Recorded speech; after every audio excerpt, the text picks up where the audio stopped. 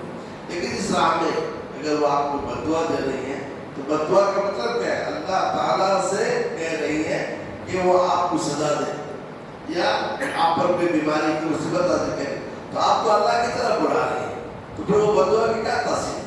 تو آپ بلا رہے ہیں اللہ عز و جل کی جانب. جب آپ اللہ عز و جل کی جانب بلا رہے ہیں اس قسم کے بددعا کی کوئی تاثیر، کوئی اس کا اثر نہیں ہے. لیکن بس اتنا دیکھیں، یہ نہیں کہ اپنی ماں کو فوراً جہنمی قرار دیتے ہیں فلاں فلاں، نہیں، بلکہ اپنے اسلوب کو بدلنے کی کوشش کریں. اگر کسی علمی ادارے کو اجلاس میں، کسی علمی ادارے کے اجلاس میں طالبہ کا تقریر کرنا سوشل میڈیا پر عام کیا تو کئی طالب علم کا تقریر کرنا جائز ہے. تقریر کرنا، دیکھیں طالبات کو چاہیے جو مختلف اداروں میں جو پروگرام ہوتے ہیں، افسوس کی بات یہ ہے کہ آخری دور میں ادارے کی تشہیر کے لیے اس کو سوشل میڈیا میں ڈالا جا رہا ہے، جبکہ ہمیں یہ چاہیے کہ اس کو سوشل میڈیا میں نہ ڈالیں. ٹھیک ہے، تقریر کا مقصد کیا ہے؟ معافی ضمیر کو ادا کرنا. ایک بچے عالمہ ہو جاتی ہے، فاضلہ ہو جاتی ہے، اگر وہ تقریر نہ سیکھے تو معافی ضمیر کو ادا نہیں کر سکتے. تو تقریر در حقیقت معافی ضمیر دل میں جو چیز ہے اس کو بیان کرنے کا ایک طریقہ ہے، سکھایا جاتا ہے. تو ہونا یہ چاہیے کہ یہ جو اور طالبات کو ہم تیار کرتے ہیں کس کے لیے؟ تاکہ خواتین کے درمیان دعوت و تبلیغ کریں. انہیں سوشل میڈیا میں ڈالنا نہیں چاہیے. اور افسوس کی بات یہ ہے کہ چند سالوں سے مدارس والوں نے سوشل میڈیا کا رخ کیا اور اس کو سوشل میڈیا میں ڈالتے ہیں. اس سے جو ہے بچنا چاہیے.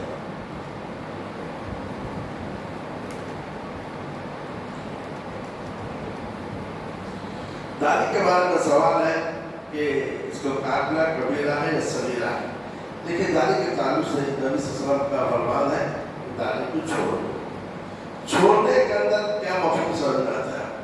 داڑھی کو چھوڑنے کا حکم آیا، چھوڑ دیا جائے. موز کو کاٹو، داڑھی کو چھوڑو. تو لہٰذا چھوڑنے کا مطلب نہ اس کو مڑانا ہے نہ اس کو کاٹنا ہے. اب ایک آدمی اگر کاٹتا ہے اور دوسرا آدمی موڑتا ہے تو اس تعلق سے اہل علم نے کہا موڑنا یہ حرام ہے. جو موڑنا ہے یہ جو ہے حرام ہے اور یہ گناہ کبیرہ ہے. لیکن کوئی اگر کاٹتا ہے، کاٹنے کا مطلب یہ نہیں ہے کہ کاٹنا ایسا ہے جو موڑنے کا حکم ہے. یہ کاٹنا ایسا ہے جس کو جو داڑھی کو سائز کی جاتی ہے، تو سائز کرنے کے حد تک، زیب زینت حد تک، اس حد تک اس کی اجازت دی گئی ہے. کیونکہ بعض روایت میں ہے کہ عمر رضی اللہ عنہ حج کے موقع پر داڑھی کو جو ہے سردوں سے کاٹتے تھے. تو اس کی بنیاد پر جو کاٹنا ہے، کاٹنے کا مطلب موڑنے کی وجہ سے نہیں کہ بالکل چمڑا نظر آئے کہ بس سائز کر لیتا ہے، تو اس حد تک اس کو کبیرہ گناہ میں شمار نہیں کیا گیا. لیکن جو موڑنا ہے یہ جو ہے کبیرہ گناہ میں شمار کیا گیا. نماز کے علاوہ سجدہ کو سجدہ کر کے دعا کر سکتے نہیں کر سکتے. سجدے میں دعا کرنا ہے وہ نماز کا سجدہ ہے. تو سجدہ نماز کا ایک حصہ ہے. بہت سارے لوگ دیکھا کہ سلام پھیر دیتے ہیں، اذکار وغیرہ کرتے ہیں، پھر سجدے بھی پڑھتے نہیں. صرف سجدہ سجدے تلاوت کے لیے ہے، صرف سجدہ سجدے شکر کے لیے ہے. یہ ہے کہ سجدے سہو، جیسے وہ سجدہ سہو جو آپ سلام پھیرنے کے بعد کرتے ہیں. بعض سجدہ سہو نماز کے اندر ہے، سلام پھیرنے سے پہلے، بعض سلام پھیرنے کے بعد کرتے ہیں. لیکن صرف دعا کے لیے سجدہ کرنا یہ چیز ثابت نہیں ہے. سورہ زمر کی آیت وَلَوْلَا يَكُونَ النَّاسُ أُمَّةً وَاحِدَةً کا مفہوم کیا ہے؟ وَجَعَلْنَا لِمَن يَكْفُرُ بِالرَّحْمَنِ. سب نے لکھنا ہی چاہیے اشکال کیا ہے، اس آیت کے اندر اشکال کیا ہے. ممکن ہے کل جس کا اشکال لکھ کر بھیجیں تو اس سے جواب دیا جائے. قرآن مکمل پڑھ لینے کے بعد دعا ختم قرآن پڑھنا اس قسم کی کوئی چیز ثابت نہیں ہے. بعض قرآن میں لکھا ہوا ہے ختم قرآن کی دعا، ختم قرآن کی کوئی دعا نہیں. لیکن آپ کبھی بھی تلاوت کریں، تلاوت ایک عبادت ہے، ایک اچھا عمل ہے، پھر آپ دعا کیجیے، کوئی حرج نہیں. تلاوت کریں، ایک آیت پڑھ لی، ایک سورت پڑھ لی، ایک پارہ پڑھ لی، پھر آپ دعا کریں تو ٹھیک ہے، ہر عبادت کے بعد آپ دعا کر سکتے ہیں، لیکن پورا قرآن ختم کرنے کے بعد اس کے لیے کوئی خاص دعا نہیں ہے۔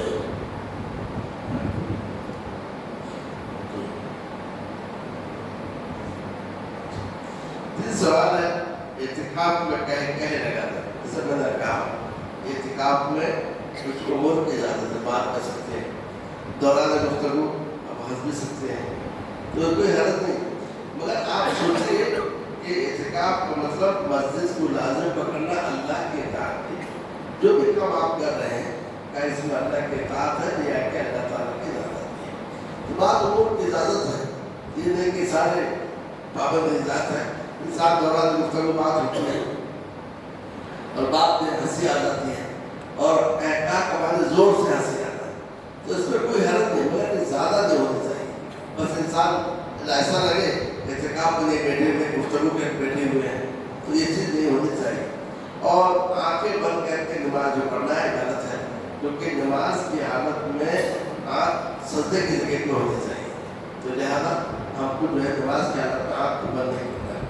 اور تیسرے جزاک اللہ کا مطلب کیا ہے؟ اللہ آپ کو اچھا بدلہ دے، کوئی آپ کے ساتھ اچھا سلوک کرے، کوئی آپ کے ساتھ کوئی بھلائی کرے، تو کم سے کم یہ ہے آپ اس کو کہیں جزاک اللہ خیرا، اللہ آپ کو اچھا بدلہ دے، وہ آپ نے اس کا احسان ایک طریقے سے چکا دیا، تو یہ مسئلہ ہے۔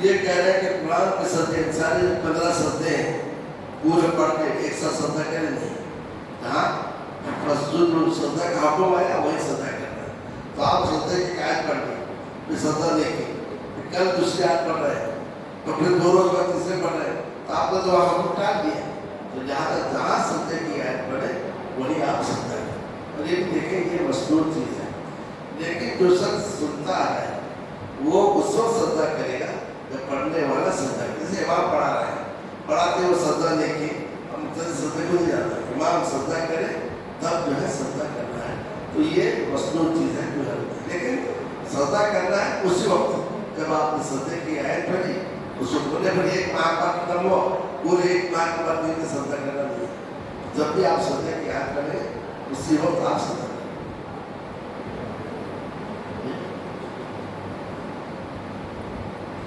تشہد میں جو انگلی ہلانے کی بات ہے، حدیث شریف میں ہے کہ سب شروع تشہد سے آخری تشہد تک اپنی انگلیوں کو حرکت دیتے تھے، تو انگلیوں کو حرکت دینا ہے، تو انگلی کو حرکت دینے کے بعد میں بہت زیادہ تیزی سے گھماتے ہیں، پسند نہیں ہے، آہستہ آہستہ سے اس کو کیا کرنا ہے، حرکت دینا ہے، یہ جو حرکت دینا ہے تو اس کے تعلق سے یہ کہ توحید کا اشارہ، ابھی جو توحید کا بیان ہوا یہ اللہ تعالیٰ کی وحدانیت کی ذات میں اشارہ ہے، کیونکہ آپ دعا کر رہے ہیں تشہد میں اور اشارہ کرتے ہوئے اللہ کی وحدانیت کا اشارہ کر رہے ہیں، اور آپ کا یہ اشارہ کرنا اس سے شیطان کو بہت تکلیف ہوتی ہے اور اس کو اذیت پہنچتی ہے، تو لہٰذا تشہد میں بیٹھتے ہوئے شروع سے لے کے بعد اشہد ان لا الہ الا اللہ نہیں، شروع سے لے کے تحیات سے لے کے قرآن تک آپ ان کو اشارہ کرتے رہنا چاہیے، یہ توحید کی علامت ہے۔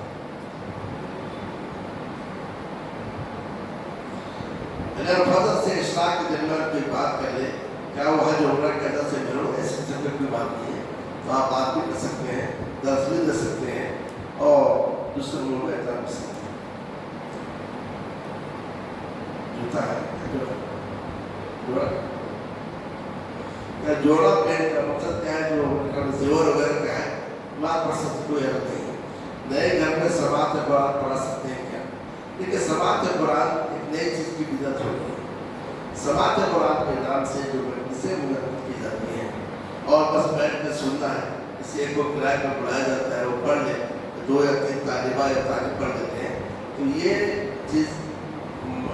چیز جو ہے جو اسلام کے عہد میں نہیں پائے گی. قرآن مجید آپ وسلم کے عہد میں زمانے میں اترا, صحابہ کرام پڑھتے تھے, دوسرے سناتے تھے. اس کے لیے محفل منعقد کرنا, یہ مجلس سماعت قرآن ایک قسم کی بدعت ہے. جیسے سبحان اللہ, الحمدللہ, اللہ اکبر, یہ وظیفہ ہے. ایک حلقہ بنائے اور حلقہ بنا کر ایک سبحان اللہ کہے, سارے سبحان اللہ کہیں, یہ چیز سے بدعت ہے.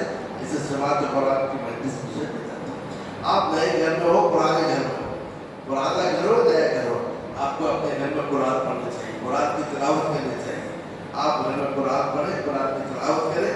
اس سے کیا ہے, گھر میں برکت داخل ہوتی ہے اور شیطان اس گھر سے دور ہو جاتا ہے. اور اس کے ساتھ بے محفل اور مسجد میں آپ نہیں کرنی چاہیے. تراویح کی نماز میں قیام کے وقت قرآن دیکھ سکتے ہیں کیا؟ ابھی میں نے آپ کو کہا کہ نماز کی حالت میں نگاہ سجدے کی جگہ ہونی چاہیے. اب اگر آپ قرآن دیکھ رہے ہیں تو آپ کی نگاہ سجدے کی جگہ نہیں ہے, قرآن پر آپ کی نگاہ ہے. تو لہٰذا کوشش کریں کہ آپ کی نگاہ سجدے کی جگہ میں ہو.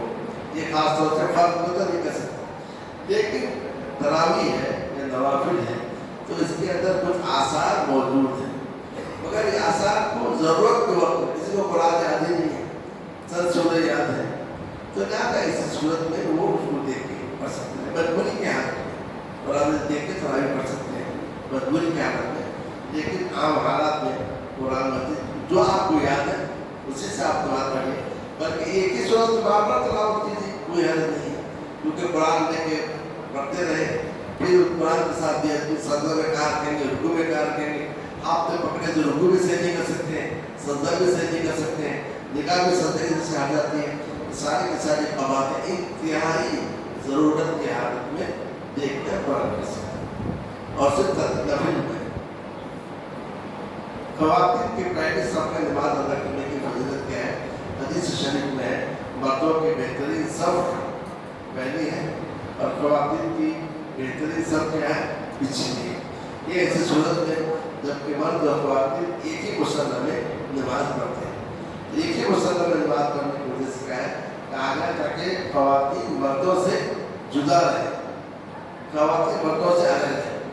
لیکن اب جو سسٹم ہے بالکل وہ جگہ بالکل الگ ہی ہے, اس کا کوئی تعلق نہیں ہے, تو پھر وہ پہلی صف میں کر سکتی ہیں, اس سے کوئی حل نہیں. روزے کی حالت میں غسل جنابت واجب ہو جائے تو کیا روزہ ٹوٹ جائے گا؟ ابھی بتائے گا, اس سے روزہ ٹوٹتا نہیں ہے, لیکن فوراً غسل کر لینا چاہیے. تراویح کے وقت بغیر نماز پڑھے تراویح کے پارے سن سکتے ہیں کیا؟ سننے میں تو کوئی حرج نہیں, آپ سن لیجیے, لیکن اصل وقت کیا ہے کہ آپ نماز کی حالت میں قرآن مجید سنیں. ادھر نماز میں کھڑے رہیں اور نماز کی حالت میں قرآن مجید سنیں. مقصد قرآن مجید سننا نہیں ہے, مقصد یہ ہے کہ نماز پڑھنا, نماز قیام رکوع اور سجدے کا نام. تراویح کی جو فضیلت ہے یا قیام اللیل کی جو فضیلت ہے, جو رمضان میں قیام کرے ایمان یا احتساب کے ساتھ, اس کے پچھلے گناہ بخش دیں گے, تو اس کو بیٹھ کے قرآن سننے سے وہ فضیلت کو ثواب حاصل نہیں.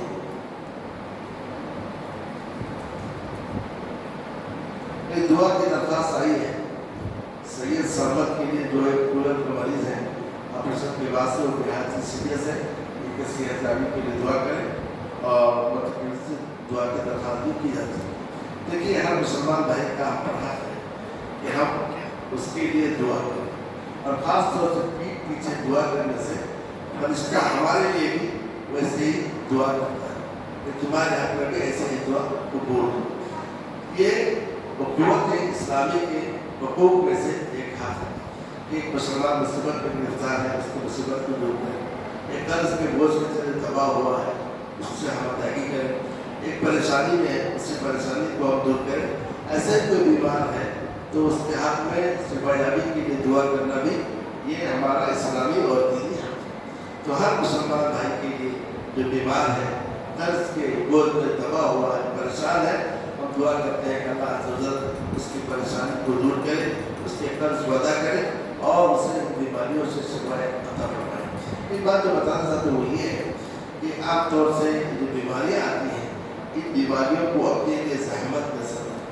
ہوتا یہ ہے کہ بیماریوں کے ذریعے سے کئی فائدے ہوتے ہیں. ایک عز و جل کے ذریعے لوٹنے کا موقع آپ کو ملتا ہے۔ عام حالات میں دل کی کیفیت نہیں ہوتی ہے جو بیماری کی حالت میں دل کی کیفیت ہوتی ہے، انسان ٹوٹ جاتا ہے، انسان کو اپنی حقیقت کا پتہ چلتا ہے، اللہ سے اللہ مجھے معاف کر دے، اے اللہ مجھے شفا عطا فرما دے۔ یہ اس کا بڑا فائدہ ہے، انسان اللہ کی جانب لوٹتا ہے۔ اور دوسرا کیا ہوتا ہے کہ کبھی انسان اس مرتبے کو پہنچ نہیں پاتا ہے جس پر جو مرتبہ اللہ تعالیٰ نے اس کو دیا ہے، دینا چاہتا ہے، اس کے اعمال اتنے نہیں ہیں۔ تو یہ جو بیماری ہے، جو بیماری آتی ہے، ان بیماریوں کے ذریعے اللہ عز و جل میں اس مرتبہ کو، اس مقام کو پہنچانا چاہتا ہے کہ آپ کو اللہ نہ کرے شوگر کے بیمار ہو، یا کہ ڈائلسس میں ہم آ جائیں اللہ نہ کرے، یا کہ اللہ نہ کرے کینسر میں گرفتار ہو، اس مختلف جو بڑی بیماریاں ہیں آدمی نام سے دیکھ کر جاتا ہے۔ تو یہ جو بیماریاں ہیں بس روح قبض ہو جائے کہ بیماری کی حیثیت ختم ہو گئی۔ درکر یہ جو بیماریاں آتی ہیں ہمیں چاہیے ان پر صبر کریں اور اللہ عز و جل سے اجر کی امید رکھیں۔ اب اگر صبر نہیں کریں گے تو آپ جھنجھلائیں گے تو آپ ہی کے لیے پریشانی ہے۔ اسی لیے حدیث شریف میں ان اللہ اذا اراد بعبده خیرا، اللہ تعالیٰ کا اپنے بندے کے ساتھ خیر کا ارادہ کرتا ہے، مشکل اسے بیمار کرتا ہے، اسے اذیت پہنچاتا ہے۔ جو راضی ہوا اللہ اس سے راضی ہے، جو ناراض ہوا اللہ اس سے ناراض ہے۔